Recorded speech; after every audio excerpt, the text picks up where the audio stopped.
Assalamualaikum warahmatullahi wabarakatuh. Sahabat Jeep Kopi dimana saja Anda berada, hari ini kita kembali melakukan aktivitas perkebunan, dan di sini pula Jeep Kopi ingin memperkenalkan sebuah tanaman baru yang akan kita tanam di kebun Jeep Kopi. Langsung kita ambil satu.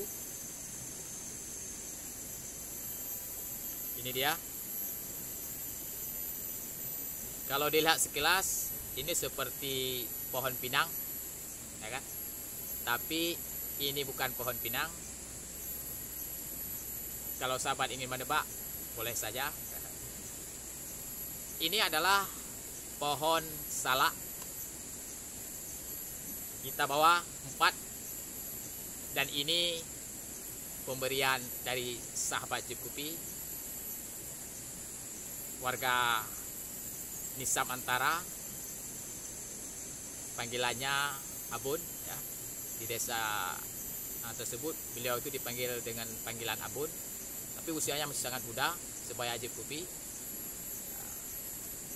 Ini adalah hadiah beliau memberikannya 4 pohon untuk Jeep Kopi tanpa meminta uang serupiah pun. Terima kasih sekali lagi Jeep Kopi sampaikan.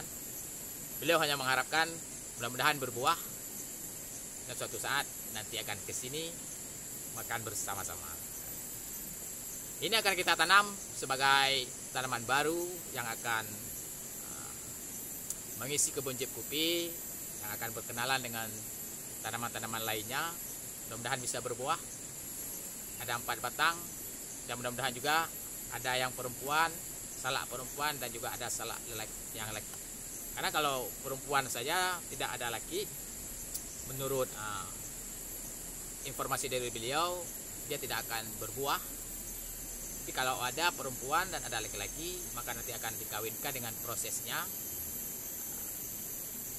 Insya Allah dia akan berbuah. Dan untuk ke depan kita tidak lagi membeli buah salak, ya. Kalau berbuah kita langsung makan di kebun Jeep Kopi. Mungkin demikian sedikit sharing update kebun Jeep Kopi. Tetap di Jeep Kopi, nantikan konten-konten terbaru bagaimana proses penanaman. Selamat menunggu. Assalamualaikum warahmatullahi wabarakatuh.